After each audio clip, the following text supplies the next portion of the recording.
All right. Hey, welcome back. Oh, maybe now it's working. Yeah, no. Okay, yeah, it's working now. Let me do my normal thing, put it out there on the Twitters so people can know about it. Sorry. Okay, I'll just copy that because that's what it wants me to do. Sorry again for missing last week. Things happen. Life is unpredictable, to say the least. So,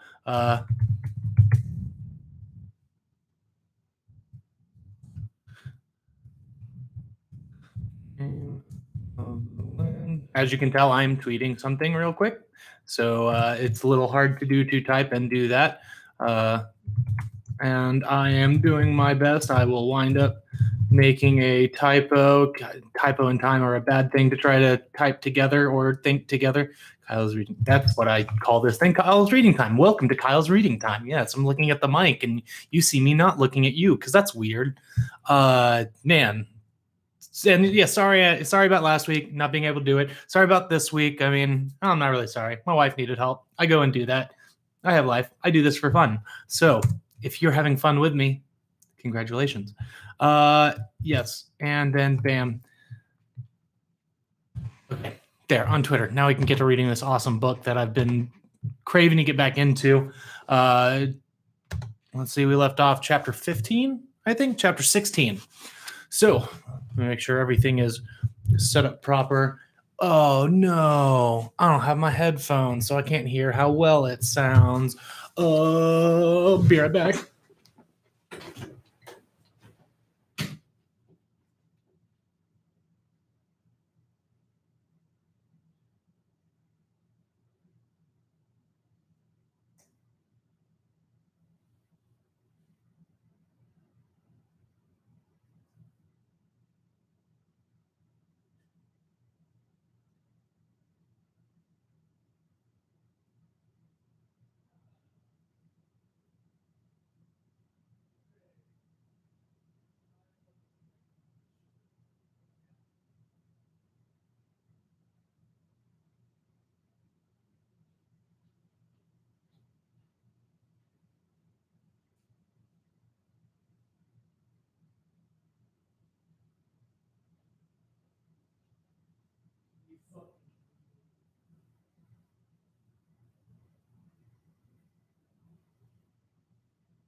Okay, well, I don't know where my normal headphones have been put. I let somebody else that I live with, I'm not naming names, you know who it is, let them use it, and I can't find it now, so I'll just use these little dinkies, which doesn't matter. I can hear myself regardless. Sorry for all that dead time. Let's get into chapter 16, which is entitled Hope. Again, I am just a frazzled mess of a person right now, but that's okay. These kind of things happen, and we'll move on, live life, right? It's chapter 16, Hope. Over the next few months, my parents did their best to patch the hole left by Ben's absence, bringing in the other troopers to fill my time productively and keep me from moping. You see, in the troop, age had little to do with anything. If you were strong enough to saddle the horses, you saddled the horses. If your hands were quick enough, you juggled. If you were clean-shaven and fit the dress, you played Lady Rathiel. You played Lady Rathiel in the Swineherd and the Nightingale. Things were generally as simple as that. So Trip taught me how to jape and tumble. Shandy walked me through the courtly dances of a half-dozen countries. Taran measured me against the hilt of his sword and judged that I had grown tall enough to begin the basics of swordplay. Not enough to actually fight, he stressed, but enough so I could make a good show of it on stage. The roads were good this time of year, so we made excellent time traveling north through the Commonwealth. 15, 20 miles a day as we searched out new towns to play. With Ben gone, I rode with my father more often, and he began my formal training for the stage. I already knew a great deal, of course, but what I had picked up was an undisciplined hodgepodge. My father systematically went about showing me the true mechanics of the actor's trade, how slight changes in accent or posture make a man seem oafish or sly or silly. Lastly, my mother began teaching me how to comport myself in polite society. I knew a little from our infrequent stays with Baron Greyfallow, and thought I was quite genteel enough without having to memorize forms of address, table manners, and the elaborate snarled rankings of the peerage. Eventually, I told my mother exactly that. "Who cares if a Modagon Viscount outranks a Vintish Sparathane?" I protested. "And who cares if one is Your Grace and the other is My Lord?" "They care," my mother said firmly. "If you perform for them, you need to conduct yourself with dignity and learn to keep your elbow out of the soup. Father doesn't worry about which fork to use and who outranks who," I groused. My mother frowned, her eyes narrowing. "Who outranks whom?" I said grudgingly. "Your father knows more than he lets on," my mother said. "And what he doesn't know, he breezes past due to his considerable charm. That's how he gets by." She took my chin and turned my face toward her. Her eyes were green with a ring of gold around the pupil. "Do you just want to get by, or do you want to make me proud?" There was only one answer to that. Once I knuckled down to learn it, it was just another type of acting, another script. My mother made rhymes to help me remember the more nonsensical elements of etiquette, and together we wrote a dirty little song called "The Pontifex Always Ranks Under a Queen." We laughed over it for a solid month, and she strictly forbade me to sing it to my father, lest he play it in front of the wrong people someday and get us all into serious trouble. "Tree!" The shout came faintly down the line. "Three-weight oak!" My father stopped in the middle of the monologue he had been reciting for me and gave an irritated sigh. "That'll be as far as we get today, then," he grumbled, looking up at the sky. "Are we stopping?" my mother called from inside the wagon. "Another tree across the road," I explained. "I swear," my father said, steering the wagon to a clear space at the side of the road. "Is this the King's Road or isn't it? You'd think we were the only people on it. How long ago was that storm? 2 span?" "Not quite," I said. 16 days. "And trees still blocking the road? I have a mind to send the consulate a bill for every tree we've had to cut and drag out the way. This will put us another 3 hours behind schedule." He hopped from the wagon as it rolled to a halt. "I think it's nice," my mother said, walking around from the back of the wagon. "Gives us a chance for something hot." She gave my father a significant look. "To eat. It gets frustrating making do with whatever you can grab at the end of the day. A body wants more." My father's mood seemed to temper considerably. "There is that," he said. "Sweet," my mother called to me. "Do you think you could find me some wild sage?" "I don't know if it grows around here," I said with the proper amount of uncertainty in my voice. "No harm in looking," she said sensibly. She looked at my father from the corner of her eye. "If you can find enough, bring back an armload. We'll dry it for later." Typically, whether or not I found what I was looking for didn't matter very much. It was my habit to wander away from the troop in the evenings. I usually had some sort of errand to run while my parents set up for dinner. But it was just an excuse for us to get away from each other. Privacy is hard to come by on the road, and they needed it as much as I did. So if it took me an hour to gather an armload of firewood, they didn't mind. And if they hadn't started dinner by the time I came back, well, that was only fair, wasn't it? I hope they spent those last few hours well. I hope they didn't waste them on mindless tasks, kindling the evening fire and cutting vegetables for dinner. I hope they sang together, as they so often did. I hope they retired to our wagon and spent time in each other's arms. I hope they lay near each other afterward and spoke softly of small things. I hope they were together, busy with loving each other, until the end came. It is a small hope, and pointless, really. They are just as dead either way. Still, I hope. Let us pass over the time I spent alone in the woods that evening, playing games that children invent to amuse themselves, the last carefree hours of my childhood.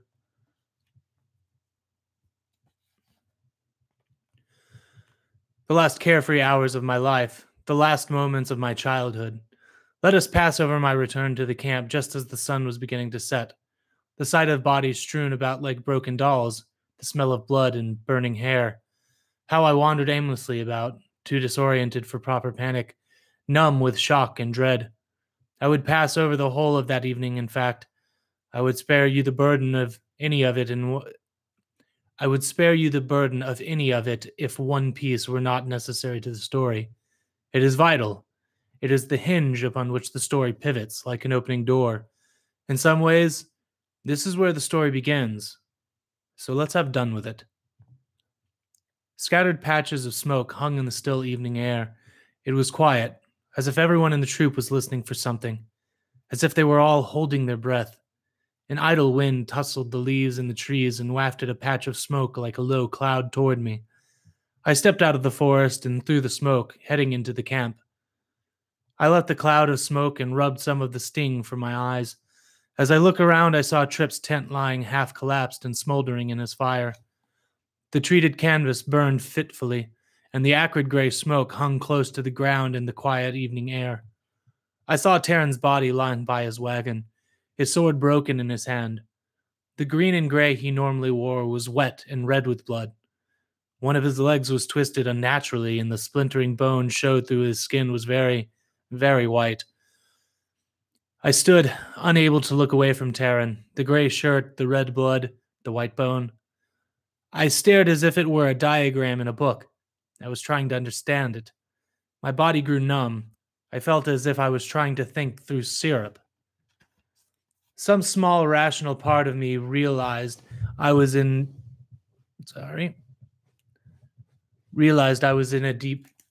deep shock. It repeated the fact to me again and again. I used Albin's training to ignore it. I did not want to think about what I saw. I did not want to know what had happened here. I did not want to know what any of this meant. After I don't know how long, a wisp of smoke broke my line of vision. I sat down next to the nearest fire in a daze. It was Shandy's fire, and a small pot hung simmering, boiling potatoes, strangely familiar among the chaos. I focused on the kettle, something normal. I used a stick to poke at the contents and saw that they were finished cooking. Normal. I lifted the kettle from the fire and set it on the ground next to Shandy's body. Her clothes hung in tatters about her. I tried to brush her hair away from her face, and my hand came back sticky with blood. The firelight reflected in her flat, empty eyes. I stood and looked about aimlessly. Tripp's tent was entirely aflame by now, and Shandy's wagon was standing with one wheel in Marion's campfire. All the flames were tinged with blue, making the scene dreamlike and surreal. I heard voices, peering around the corner of Shandy's wagon. I saw several unfamiliar men and women sitting around a fire. My parents' fire. A dizziness swept over me, and I reached out a hand to steady myself against the wagon's wheel. When I gripped it, the iron bands that reinforced the wheel crumbled in my hand, flaking away in gritty sheets of brown rust. When I pulled my hand away, the wheel creaked and it began to crack. I stepped back as it gave way, the wagon splintering as if its wood were rotten as an old stump. I now stood in full view of the fire. One of the men tumbled backward and came to his feet with his sword out. His motion reminded me of Quicksilver rolling from a jar onto a tabletop, effortless and supple. His expression was intent, but his body was relaxed as if he had just stood and stretched. His sword was pale and elegant. When it moved, it cut the air with a brittle sound. It reminded me of the quiet that settled on the coldest days in winter when it hurts to breathe and everything is still. He was 24 feet from me, but I could see him perfectly in the fading light of sunset. I remember him as clearly as I remember my own mother, sometimes better. His face was narrow and sharp, with perfect beauty of porcelain.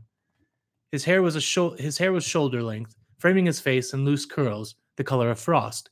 He was a creature of winter's pale. Everything about him was cold and sharp and white. Except his eyes. They were black like a goat's, but with no iris. His eyes were like his sword, and neither one reflected the light of the fire or the setting sun. He relaxed when he saw me. He dropped the tip of his sword and smiled with perfect ivory teeth. It was the expression a nightmare wore. I felt a stab of feeling penetrate the confusion I clutched around me like a thick, protective blanket. Something put both its hands deep into my chest and clutched. It may have been the first time in my life I was ever truly afraid. Back by the fire, a bald man with gray beard chuckled. "Looks like we missed a little rabbit. Careful, Cinder. His teeth may be sharp." The one called Cinder sheathed his sword with the sound of a tree cracking under the weight of winter ice. Keeping his distance, he knelt. Again, I was reminded of the way Mercury moved. Now on eye level with me, his expression grew concerned behind his matte black eyes. "What's your name, boy?" I stood there, mute, frozen as a startled fawn. Cinder sighed and dropped his gaze to the ground for a moment. When he looked back up at me, I saw pity staring at me with hollow eyes. "Young man," he said, "wherever are your parents?" He held my gaze for a moment and then looked over his shoulder back toward the fire where the others sat. "Does anyone know where his parents are?" Some of them smiled hard and brittle, as if enjoying a particularly good joke. One or two of them laughed aloud. Cinder turned back to me and the pity fell away like a cracked mask, leaving only the nightmare smile upon his face. "Is this your parents' fire?" he asked with a terrible delight in his voice. I nodded numbly. His smile slowly faded. Expressionless, he looked deep into me. His voice was quiet, cold, and sharp. "Someone's parents," he said, "have been singing entirely the wrong sort of songs." "Cinder," a cool voice came from the direction of the fire. His black eyes narrowed in an irritation. "What?" he hissed. "You are approaching my displeasure. This one has done nothing. Send him to the soft and painless blanket of his sleep." The cool voice caught slightly on the last word, as if it were difficult to say. The voice came from a man who sat apart from the rest, wrapped in shadow at the edge of the fire. Though the sky was still bright with sunset, and nothing stood between the fire and where he sat, shadow pooled around him like thick oil. The fire snapped and danced, lively and warm, tinged with blue, but no flicker of its light came close to him. The shadow gathered thicker around his head. I could catch a glimpse of a deep cowl like some priests wear, but underneath the shadows were so deep it was like looking down a well at midnight. Cinder glanced briefly at the shadowed man, then turned away. "You are as good as a watcher, Haliax," he snapped. "And you seem to forget our purpose," the dark man said, his cool voice sharpening. "Or does your purpose simply differ from my own?" The last words were spoken carefully, as if they held special significance. Cinder's arrogance left him in a second, like water poured from a bucket. "No," he said, turning back toward the fire. "No, certainly not." "This is good. I hate to think of our long acquaintance coming to an end." As do I." "Refresh me again as to our relationship, Cinder," the shadow man said, a deep silver of anger running through his patient tone. I'm in your service." Cinder made a placating gesture. "You are a tool in my hand," the shadow man interrupted gently. "Nothing more." A hint of defiance touched Cinder's expression. He paused. I won't." The soft voice went as hard as a rod of ramstone steel. "Ferula." Cinder's quicksilver grace disappeared. He staggered, his body suddenly rigid with pain. "You are a tool in my hand," the cool voice repeated. "Say it." Cinder's jaw clenched angrily for a moment. Then he convulsed and cried out, sounding more like a wounded animal than a man. I am a tool in your hand," he gasped. Lord Haliax." I am a tool in your hand, Lord Haliax," Cinder amended as he crumpled, trembling to his knees. "Who knows the inner turnings of your name, Cinder?" The words were spoken with a slow patience, like a schoolmaster reciting a forgotten lesson. Cinder wrapped shaking arms around his midsection and hunched over, closing his eyes. "You, Lord Haliax." "Who keeps you safe from the Emir, the singers, the Sith, from all that would harm you in the world?" Haliax asked with calm politeness, as if genuinely curious as to what the answer might be. "You, Lord Haliax," Cinder's voice was a quiet shred of pain. "And whose purpose do you serve?" "Your purpose, Lord Haliax." The words were choked out. "Yours, none other." The tension left the air, and Cinder's body suddenly went slack. He fell forward into his hands, and beads of sweat fell from his face to powder on the ground like rain. His white hair hung limp around his face. Thank you, Lord," he gasped out earnestly. I will not forget again." "You will. You are too fond of your little cruelties, all of you." Haliax's hooded face swept back and forth to look at each of the figures sitting around the fire. They stirred uncomfortably. "I am glad I decided to accompany you today. You are straying, indulging in whimsy. Some of you seem to have forgotten what it is we seek, what we wish to achieve." The others sitting around the fire stirred uneasily. The hood turned back to Cinder. "But you have my forgiveness. Perhaps if not for these remindings, it would be I who would forget." There was an edge to the last of his words. "Now finish what—" His cool voice trailed away as his shadowed hood slowly tilted to look toward the sky. There was an expectant silence. Those sitting around the fire grew perfectly still, their expressions intent. In unison, they tilted their heads as if looking at the same point in the twilit sky, as if trying to catch the scent of something in the wind. A feeling of being watched pulled at my attention. I felt a tenseness, a subtle change in the texture of the air. I focused on it, glad for the distraction, glad for anything that might keep me from thinking clearly for just a few more seconds. "They come," Haliax said quietly. He stood, and shadows seemed to boil outward from him like a dark fog. "Quickly, to me." The others rose from their seats around the fire. Cinder scrambled to his feet and staggered a half-dozen steps toward the fire. Haliax spread his arms, and the shadow surrounding him bloomed like a flower unfolding. Then each of the others turned with a studied ease and took a step toward Haliax, into the shadow surrounding him. But as their feet came down, they slowed, and gently, as if they were made of sand with wind blowing across them, they faded away. Only Cinder looked back, a hint of anger in his nightmare eyes. Then they were gone. "Oh, hey, Renee. What's going on?" "Thanks. Glad you're enjoying the voices." "I will not burden you with what followed. How I ran from body to body, frantically feeling for the signs of life, as Ben had taught me. My futile attempt at digging a grave. Oh, did I say that then they were gone? So only Cinder looked back, a hint of anger in his nightmare eyes. Then they were gone. Nah. I will not burden you with what followed. How I ran from body to body, frantically feeling for the signs of life as Ben had taught me. My futile attempt at digging a grave, how I scrabbled into the dirt until my fingers were bloody and raw, how I found my parents. It was in the darkest hours of the night when I found our wagon. Our horse had dragged it nearly 100 yards down the road before he died. It seemed so normal inside, so tidy and calm. I was struck by how much the back of the wagon smelled like the two of them.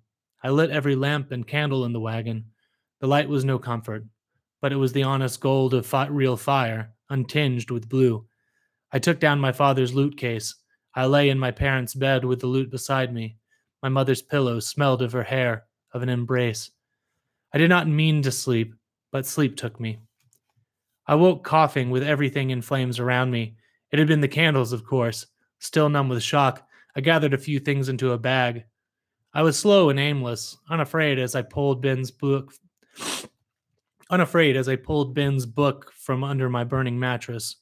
What horror could a simple fire hold for me now? I put my father's loot into its case.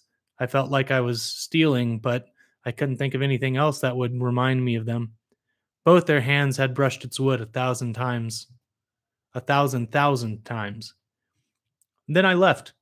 I walked into the forest and kept going until dawn began to brighten the eastern edges of the sky. As the birds began to sing, I stopped and set down my bag. I brought out my father's lute and clutched it to my body. Then I began to play. My fingers hurt, but I played anyways. I played until my fingers bled on the strings. I played until the sun shone through the trees.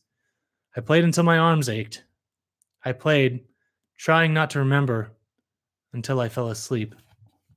Dang, that's an intense chapter. Some big stuff. Man, this book's good. God dang. Anyway, let's go to chapter 17. I'm going to get a drink of this. This drink brought to me by Topo Chico. Not sponsored, but hey, we'll see what happens. Never.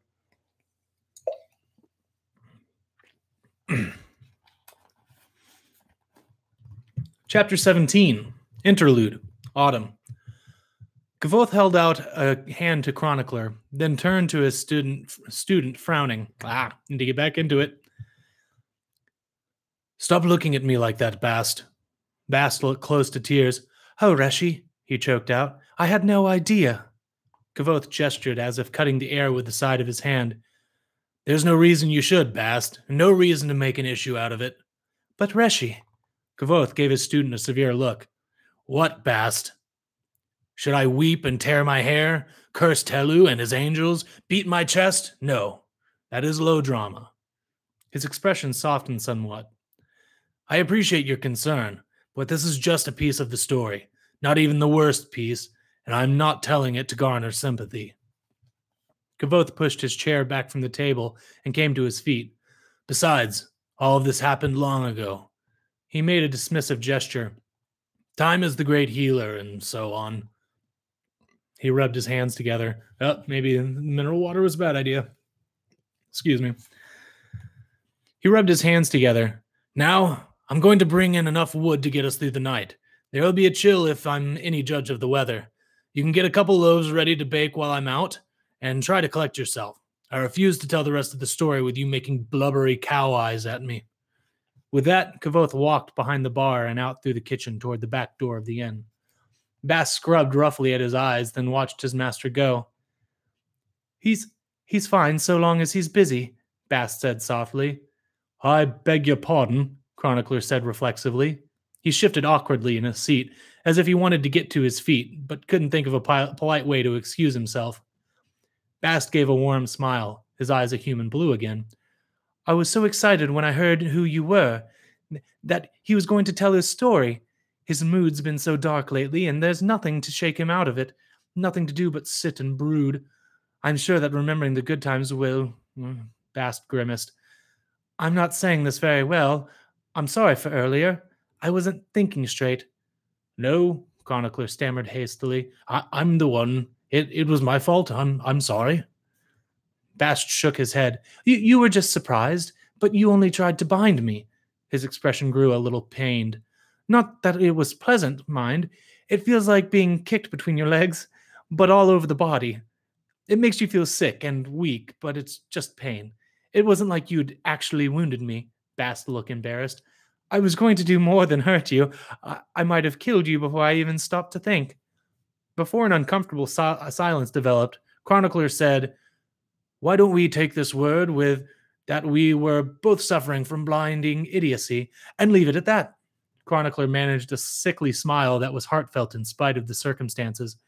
Peace? He extended his hand. Peace. They shook hands with much more genuine warmth than they had earlier. As Bast reached across the table, his sleeves pulled back to reveal a bruise blossoming around his wrist. Bast self-consciously pulled his cuff back into place. From when he grabbed me, he said quickly. He's stronger than he looks. Don't mention it to him. He'll only feel bad. Kvothe emerged from the kitchen and shut the door behind himself. Looking around, he seemed surprised that it was a mild autumn afternoon rather than the springtime forest of his story. He lifted the handles of a flat-bottomed barrow and trundled it out into the woods behind the inn, his feet crunching in the fallen leaves.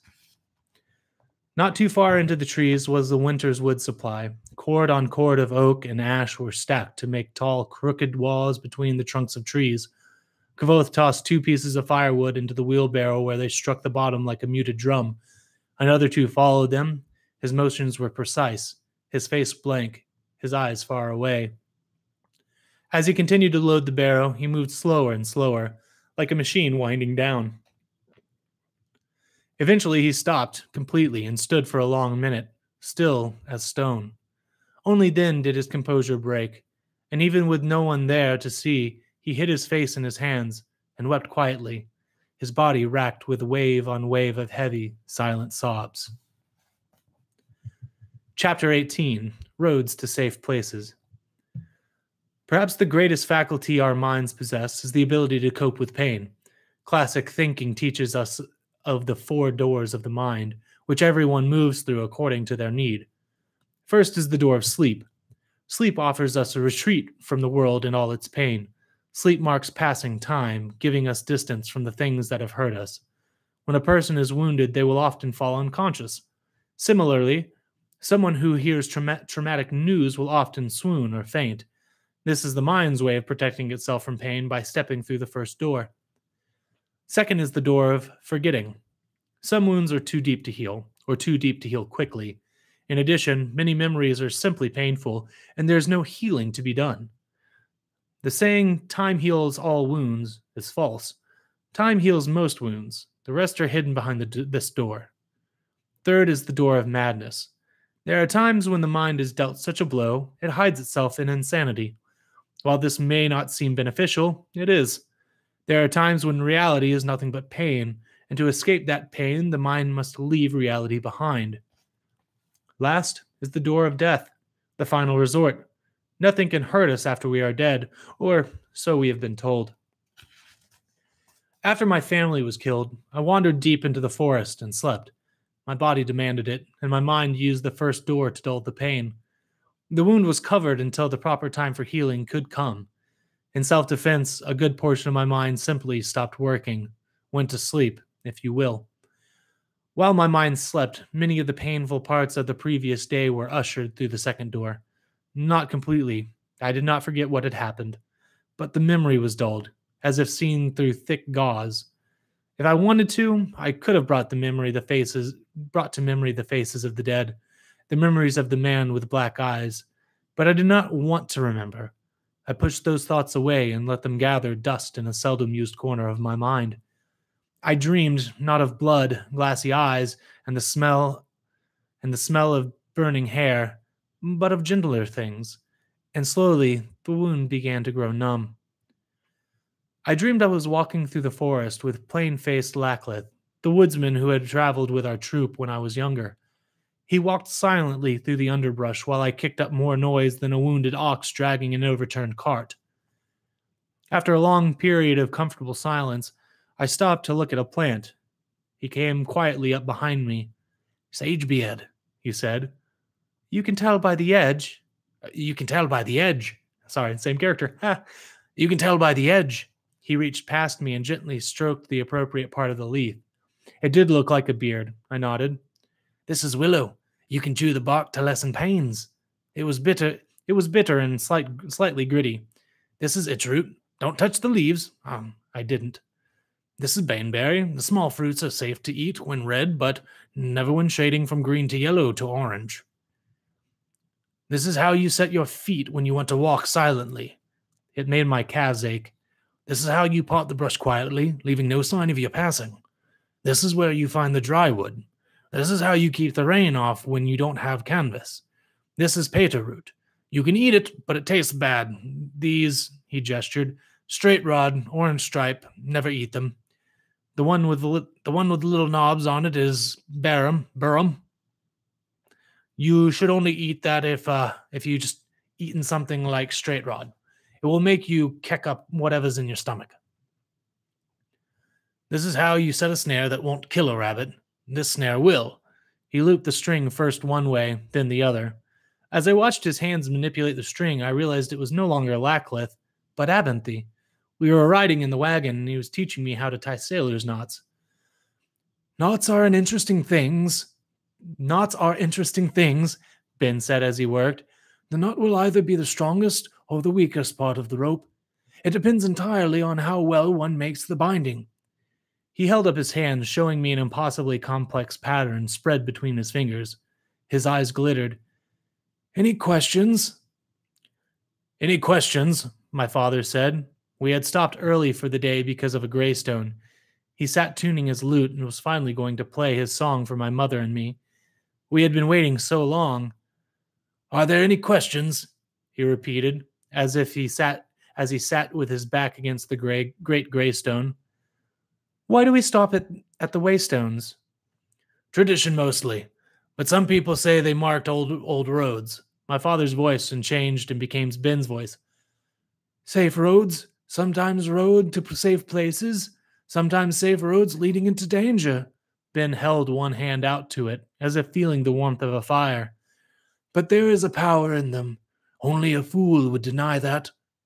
Then Ben was no longer there, and there was not one standing stone, but many, more than I had ever seen in one place. They formed a double circle around me. One stone was set across the top of two others, forming a huge arc, with thick shadow underneath. I reached out to touch it, and awoke. My mind had covered a fresh pane with the names of 100 roots and berries, 4 ways to light a fire, 9 snares made from nothing but a sapling and string, and where to find fresh water. I thought very little on the other matter of the dream. Ben had never taught me sailor's knots. My father had never finished his song. I took inventory of what I had with me: a canvas sack, a small knife, a ball of string, some wax, a copper penny, 2 iron shims, and Rhetoric and Logic, the book Ben had given me. Aside from my clothes and my father's loot, I had nothing else. I set out looking for drinking water. Water comes first, Lackleth had told me. Anything else you can do with that? For days. I considered the lay of the land and followed some animal trails. By the time I found a small spring-fed pool nestled among some birch trees, I could see the sky purpling into dusk. Behind the trees. I was terribly thirsty, but caution won out, and I took only a small drink. Next, I collected dry wood from the hollows of trees and under canopies. I set a simple snare. I hunted for and found several stalks of motherleaf and spread the sap onto my fingers where they were bloody and torn. The stinging helped distract me from remembering how I had hurt them. Waiting for the sap to dry, I took my first casual look around.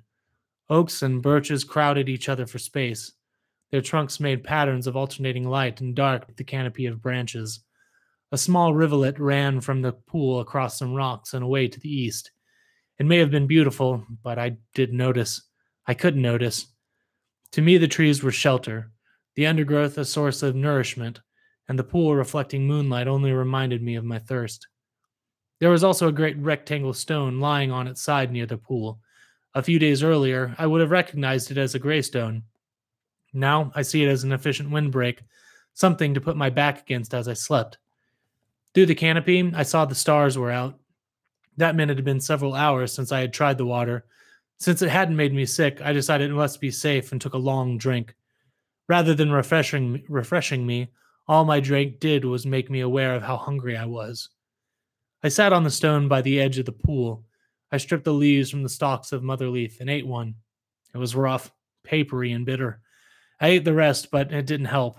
I took another drink of water, then lay down to sleep, not caring that the stone was cold and hard, or at least pretending not to care. I awoke, took a drink, and went to check the snare I had set.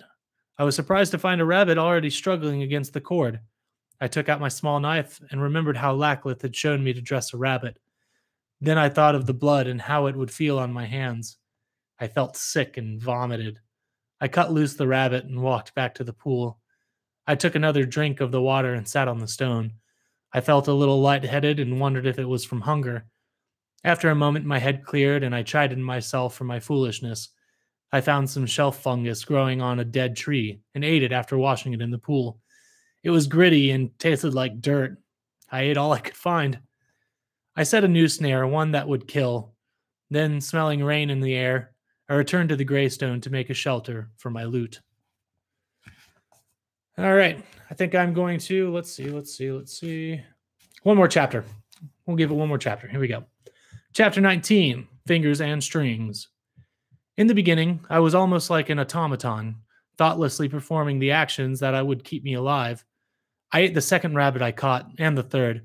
I found a patch of wild strawberries. I dug for roots. By the end of the 4th day, I had everything I needed to survive. A stone-lined fire pit, a shelter for my loot. I'd even assembled a small stockpile of foodstuffs that I could fall back on in case of emergency. I also had one thing I did not need: time. After I had taken care of immediate needs, I found I had nothing to do. I think this is when a small part of my mind started to slowly reawaken itself. Make no mistake, I was not myself. At least I was not the same person I had been a span of days before. Everything I did, I attended to with my whole mind, leaving no part of me free for remembering. I grew thinner and more ragged. I slept in rain or sun, on soft grass, moist earth, or sharp stones with an intensity of indifference that only grief can promote.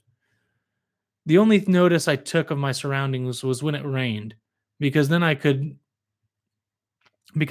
not bring out my lute to play, and that pained me. Of course I played. It was my only solace. By the end of the first month, my fingers had calluses hard as stone, and I could play for hours upon hours. I played and played again all of the songs I knew from memory, and I played the half-remembered songs as well, filling in the forgotten parts as best I could. Eventually, I could play from when I woke until the time I slept. I stopped playing the songs I knew and started inventing new ones. I had made up songs before. I had even helped my father compose a verse or two, but now I gave it my whole attention. Some of those songs have stayed with me to this day. Soon after that, I began playing. How can I describe it? I began to play something other than songs. When the sun warms the grass and breeze cools you, it feels a certain way. I would play until I got the feeling right. I would play until it sounded like warm grass and cool breeze. I was only playing for myself, but I was a harsh audience. I remember spending nearly 3 whole days trying to capture wind turning a leaf.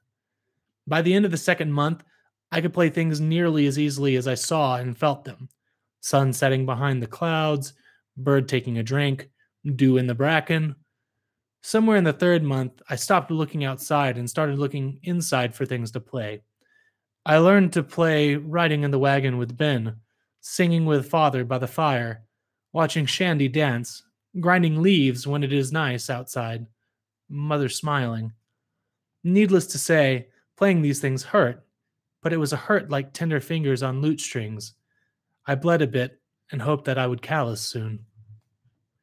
Toward the end of summer, one of the strings broke beyond repair. I spent the better part of a day in a mute stupor, unsure of what to do. My mind was still numb and mostly asleep. I focused with a dim shadow of my usual cleverness on my problem. After realizing that I could neither make a string nor acquire a new one, I sat back down and began to learn to play with only 6 strings. Oh, well, think about that, a 6-string instrument. In a span, I was nearly as good with 6 strings as I had been with 7. 3 span later, I was trying to play Waiting While It Rains when a 2nd string broke. This time I didn't hesitate. I stripped off the useless string and started to learn again. It was midway through reaping when the 3rd string broke. After trying for nearly half a day, I realized that 3 broken strings were too many.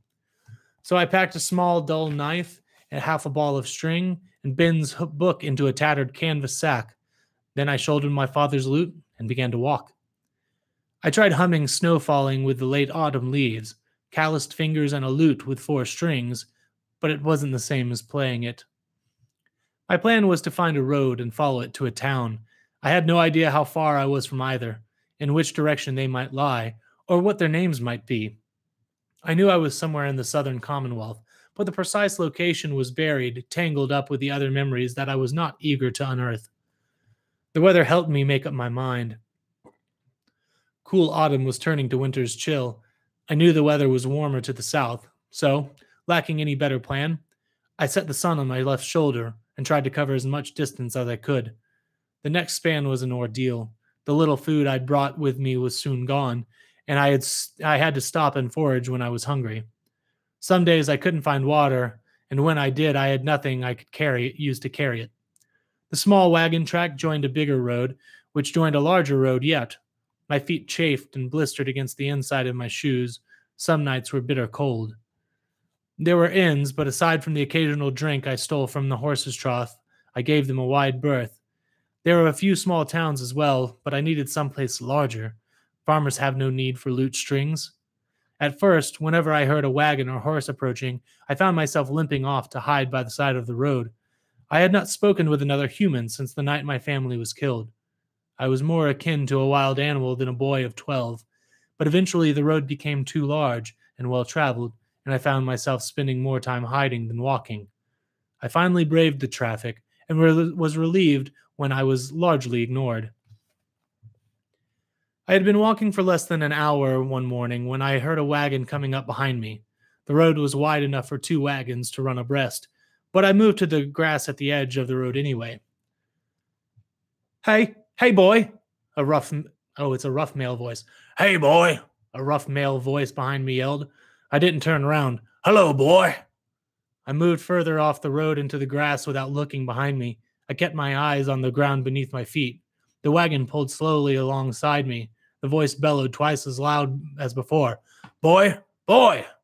I looked up and saw a weathered old man squinting against the sun. He could have been anywhere from...